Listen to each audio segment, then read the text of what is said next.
जी अस्सलाम वालेकुम। ਕੀ ਹਾਲ ਹੈ ਜਨਾਬ ਸਭ ਦੋਸਤਾਂ ਦਾ। ਉਮੀਦ ਕਰਨਾ ਤੁਸੀਂ ਬਿਲਕੁਲ ਠੀਕ ਹੋਵੋਗੇ।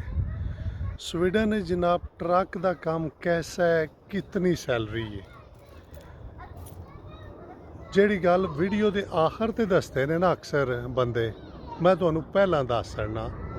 18,000 ਕਰੋਨ ਤੋਂ ਲੈ ਕੇ 40,000 ਕਰੋਨ ਔਰ डिपेंड करता है ਤੁਹਾਡੀ जनाब मेरी जॉब कैसी है और दूसरे नंबर ते ਤੁਹਾਡਾ रूट ਕਿਹੜਾ है। अगर लम्बे रूट ने ਉਹਨਾਂ ਤੇ और ज़्यादा है क्योंकि कोई दोस्त नुकताचीनी वाले भी होंगे ने। मैं इस फील्ड जनाब रहा ब्रिंग मेरे ये भी तुम वेख रहे हो बैच जोड़ा मेरे कोल है। अच्छा जनाब सब तो पहले ਤੁਹਾਨੂੰ ਇੱਕ ਮੇਨ ਗੱਲ ਦੱਸਾਂ ਜਿਹੜਾ ਮੇਰੇ ਦੋਸਤ ਨਾਲ ਵਾਕਿਆ ਵੀ ਹੋਇਆ ਸੀ ਕਿ ਟਰੱਕ ਡਰਾਈਵਿੰਗ ਤੁਸੀਂ ਸਵੀਡਨ ਵਿੱਚ ਉਸ ਵੇਲੇ ਕਰ ਸਕਦੇ ਹੋ ਜਿਸ ਵੇਲੇ ਤੁਹਾਡੇ ਕੋਲੇ ਇੱਥੇ ਦਾ ਲਾਇਸੈਂਸ ਚੇਂਜ ਹੋਵੇ। ਔਰ ਇੱਥੇ ਦਾ ਲਾਇਸੈਂਸ ਚੇਂਜ ਉਸ ਵੇਲੇ ਹੁੰਦਾ ਜੋ ਤੁਹਾਡੇ ਪੇਪਰ ਚੇਂਜ ਹੋਣ। ਔਰ ਇੱਕ ਮੇਰੇ ਦੋਸਤ ਨਾਲ ਵਾਕਿਆ ਹੋਇਆ ਸੀ ਔਰ ਉਹ ਬੱਚਿਆਂ ਦਾ ਥੋੜਾ ਸ਼ੋਰ ਸੀ। अच्छा मैं ਤੁਹਾਨੂੰ ਵਾਕਿਆ ਸੁਣਾ ਲਾਂ। ਮੇਰੇ ਦੋਸਤ ਨਾਲ ਹੋਇਆ ਸੀ ਜਿਹੜਾ ਉਹਨਾਂ ਨੇ ਕਿਹਾ ਕਿ ਤੂੰ ਉਹਦੇ ਪੇਪਰ ਰਿਜੈਕਟ ਕਰ ਦਿੱਤੇ ਨੇ, ਬਸ ਤੇਰੇ ਕੋਲੇ ਇੱਥੇ ਦਾ ਲਾਇਸੈਂਸ ਹੋਵੇ ਤੇ ਤਾਂ ਤੂੰ ਪ੍ਰੋਫੈਸ਼ਨਲ ਡਰਾਈਵਿੰਗ ਕਰ ਸਕਣਾ। ਮੈਂ ਜਿਹੜੀ ਗੱਲ ਤੁਹਾਨੂੰ ਦੱਸ ਰਿਹਾ ਇਹ ਮੇਰੇ ਦੋਸਤ ਨਾਲ ਹਕੀਕਤ ਵਿੱਚ ਹੋਇਆ ਸੀ। ਵੱਲਾ ਆਲਮ ਹੋਰਨਾਂ ਬੰਦਿਆਂ ਦੇ ਹੋਏ ਅਮਨ ਚੇਂਜ ਜਾਂ ਮਨ ਨਹੀਂ ਪਤਾ। ਤੇ ਅੱਗੂ ਜਨਾਬ ਸ਼ੁਰੂ ਕਰਨੇ ਆ ਵੀਡੀਓ। ਅੱਛਾ ਮਨੂ ਜਨਾਬ ਮੇਰੀ ਇੱਥੇ ਇੱਕ ਤੇ ਕੰਮ ਆਨਲਾਈਨ ਸਿਸਟਮ ਹੈ ਸਵੀਡਨ ਵਿੱਚ ਜੇ ਆਈਮਾ ਹੀ ਨਹੀਂ ਲੱਭਦਾ ਹੈ ਜੇ ਬੰਦਾ ਪਿਆ ਕੇ ਆਨਲਾਈਨ। ਮੇਰੇ ਮਿਹਰਬਾਨੀ ਉਹ ਦੋਸਤ ਸੀ ਸ਼ਾਹ ਰਹੀ ਉਹਨਾਂ ਜਨਾਬ ਮਾਲਕ ਨਾਲ ਗੱਲ ਕੀਤੀ ਤੇ ਉਹਨਾਂ ਨੇ ਆਖਿਆ ਆ ਜਾਏ ਤੇਰਾ ਬੰਦਾ। ਅੱਛਾ ਜਨਾਬ ਮੈਂ ਯਕੀਨ ਕਰੋ ਛੋਟਾ ਟਰੱਕ ਸੀ ਮੈਂ ਜ਼ਿੰਦਗੀ 'ਚ ਨਹੀਂ ਸੀ ਚਲਾਇਆ। ਅੱਛਾ ਜਿਵੇਂ ਮੈਂ ਗਿਆ ਕੰਮ ਤੇ ਫੋਰਮੈਨ ਨੇ ਆਖਿਆ ਹਾਂ ਜੀ ਇਹ ਟਰੱਕ ਚਲਾਈ। ਮੈਂ ਕਿਹਾ ਨਹੀਂ ਚਲਾਇਆ। ਕਹਿੰਦਾ ਤੂੰ ਤੇ ਕੰਮ ਵਾਸਤੇ ਆਇਆ। ਮੈਂ ਕਿਹਾ ਮੈਂ ਚਲਾਇਆ ਨਹੀਂ ਪਰ ਮੈਨੂੰ ਉਮੀਦ ਹੈ ਮੈਂ ਚਲਾ ਸਕਣਾ। ਅੱਛਾ ਮਨੂੰ ਕਹਿੰਦਾ ਚਲੋ ਆ ਜਾ। ਕਹਿੰਦਾ ਤੇਰੀ ਇਹ ਗੱਲ ਅੱਛੀ ਲੱਗੀ ਏ ਤੂੰ ਝੂਠ ਨਹੀਂ ਮਾਰਿਆ। ਉਹਦੀ ਵਜ੍ਹਾ ਕਿ ਅੱਗੇ ਕੋਈ 2-4 ਬੰਦੇ ਉਹਨਾਂ ਕੋਲ ਹੋ ਗਏ ਉਹਨਾਂ ਨੇ ਆਖਿਆ ਕਿ ਨਾਲ ਦਾ ਵਾ ਜਿਹੜਾ ਨਾ ਮੈਂ ਟਰੱਕ ਜਿਹੜਾ ਅਸੀਂ ਚਲਾਉਂਦੇ ਰਹੇ ਆ ਤੇ ਔਰ ਹਾਲਾਂਕਿ ਉਹਨਾਂ ਨੇ ਜਿਸ ਵੇਲੇ ਟਰੱਕ ਚਲਾਇਆ ਨਾ ਤੇ ਉਹ ਕੋਈ ਨਹੀਂ ਉਹਨਾਂ ਕੋਲ ਚੱਲਿਆ ਸੀ। ਖੈਰ ਜਨਾਬ ਮੈਂ ਨਾ ਉਹਦੇ ਨਾਲ ਅੱਲਾ ਦਾ ਨਾਂ ਲੈ ਕੇ ਬਹਿ ਗਿਆ ਔਰ ਜਿਸ ਵੇਲੇ ਫੋਰਮੈਨ ਦੇ ਨਾਲ ਜਾਂ ਤੁਸੀਂ ਟ੍ਰੇਨਿੰਗ ਤੇ ਜਾਂ ਟਰਾਈ ਤੇ ਹੋਵੋ ਨਾ ਤੇ ਬੜਾ ਦਿਲ 'ਚ ਹੁੰਦਾ ਭਾਵੇਂ ਜਿਹੜਾ ਵੀ ਡਰਾਈਵਰ ਹੋਵੇ ਨਾ ਉਹ ਇੱਕ ਡਰ ਜਿਹਾ ਹੁੰਦਾ ਕਿ ਪਤਾ ਨਹੀਂ ਮੇਰਾ ਬਣਨਾ ਕੀ। ਤੇ ਸੌਰੀ ਯਾਰ ਬੱਚਿਆਂ ਦਾ ਸ਼ੋਰ ਵੀ ਸੀ ਨਾਲ ਉਹਨਾਂ ਦੀ ਵੀ ਸੁਣਨੀ ਪੈਂਦੀ।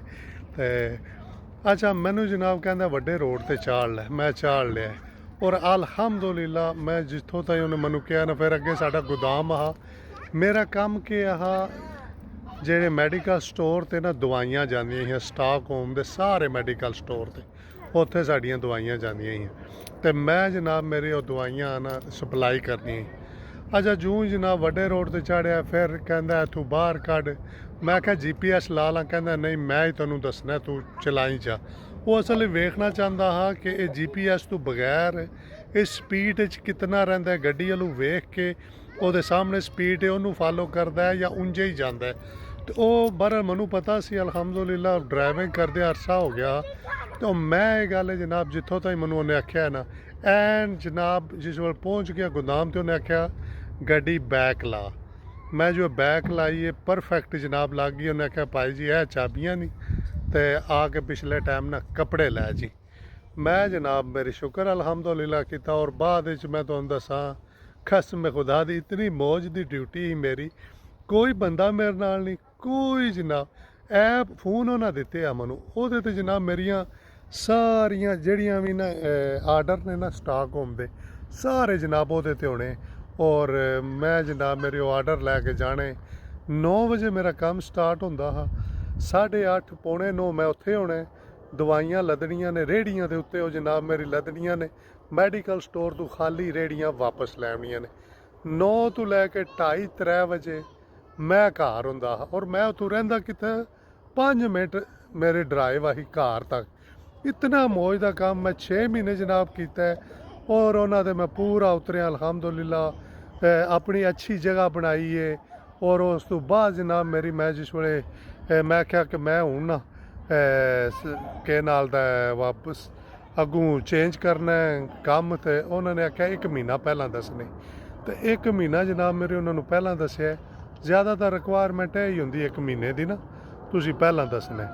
ਤੇ ਉਹ ਜਨਾਬ ਉਹਨਾਂ ਨੇ ਮੈਨੂੰ 1 ਮਹੀਨਾ ਬਾਅਦ ਹੁਣ ਆਖਿਆ ਤੇਰੀ ਪਾਈ ਲਿਖਿਆ ਹੀ, ਬੜੀ ਮਿਹਰਬਾਨੀ, ਸ਼ੁਕਰੀਆ।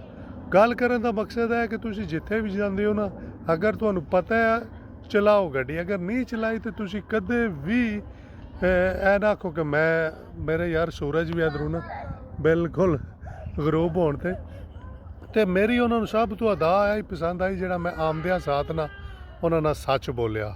ਤੇ ਲਿਹਾਜ਼ਾ ਕੋਸ਼ਿਸ਼ ਕਰਿਆ ਕਰੋ ਯਾਰ, ਇੱਥੇ ਆਨਲਾਈਨ ਸਿਸਟਮ ਹੈ।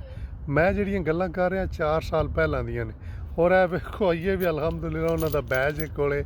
ਔਰ ਹੁਣ ਤੇ ਉਹ ਕੰਪਨੀ ਚੇਂਜ ਹੋ ਗਈ ਹੈ। ਮੈਂ ਜੋ ਛੱਡਿਆ ਸੀ ਮੈਂ ਬਕਾਇਦਾ ਵੀਡੀਓ ਬਣਾਇਆ ਸੀ, 2 ਬੰਦੇ ਉਹਨਾਂ ਨੂੰ ਦਿੱਤੇ ਪਾਕਿਸਤਾਨੀ, ਔਰ ਅਲਹਮਦੁਲਿਲਾ ਉਹ ਮੇਰੇ ਖਿਆਲ ਹੈ ਇਹ ਵੀ ਨੇ ਕੋਈ ਵਾਹ ਅਰਸਾ ਪਹਿਲਾਂ ਗੱਲ ਹੋਈ।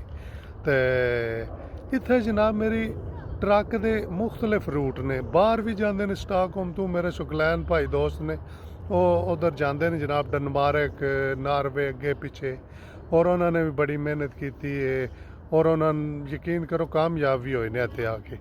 ਤੇ ਸਿਰਫ ਔਰ ਸਿਰਫ ਸਟਾਰਟਿੰਗ ਵਿੱਚ ਮੁਸ਼ਕਲ ਹੁੰਦਾ ਹੈ, ਬਾਅਦ ਵਿੱਚ ਜਨਾਬ ਮੌਜਾਂ ਹੀ ਮੌਜਾਂ ਆਉਂਦੀਆਂ ਨੇ। ਤੇ ਆਪਣਾ ਬਹੁਤ ਜ਼ਿਆਦਾ ਖਿਆਲ ਰੱਖੋ, ਖੁਸ਼ ਰਹੋ, ਖੁਸ਼ ਰੱਖੋ, ਰੱਬ ਸੋਹਣੇ ਦੇ ਵਾਲੇ। ਅੱਲਾ ਹਾਫਿਜ਼।